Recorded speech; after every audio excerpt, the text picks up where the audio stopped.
ο γαρερός και το γεράφι. Φορά και ένα καιρό ήταν ένας γάιβαρος και αυτός ο γάιβαρος ήταν πολύ καλός. Ζούσε στη φάρμα και έτρωγε καρότα. Ξαφνικά συνάντησε ελαφάκι. Έγιναν πολύ καλοί φίλοι και έπαιζαν μαζί.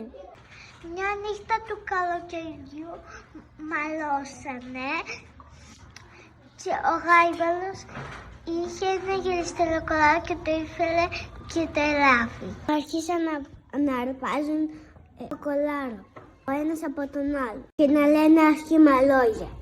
Κοιμούσαν και για πολύ καιρό δεν μιλούσαν μεταξύ τους. Ξαφνικά εμφανίστηκε η κλαδένια και τους πήρε το κολάρο. Η κλαδένια ήταν η νεράιδα της φιλίας. Η κλαδένια ήταν πολύ ευγενική και ήθελε όλοι να είναι αγαπημένοι.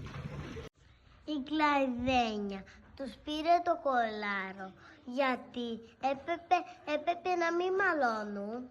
Θα σας το ξαναδώσω πίσω μόνο ότι θα γίνετε φίλοι, τους είπε η νεράιδα. Τα δύο ζωάκια συνεργαστήκανε και μετά έγιναν φίλοι και κάναν μια αγκαλιά.